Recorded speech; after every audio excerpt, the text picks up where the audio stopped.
Typical day is coming in and looking at the menu, knowing what station you're in.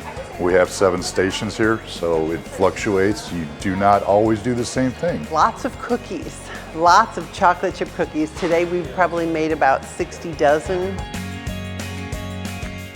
Going to college can be really difficult, so we want this to be the place where they can just relax and be nourished and nurtured. You miss them when they leave as seniors. You get to know them. It's a great thing.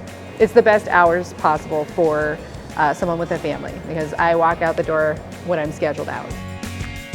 They have a lot of benefits, especially for me and my kids. I have a lot of days off, paid days off. My children get to go to college for next to nothing here at Augustana, and that is why I'm here. It's fun every day and it's an adventure.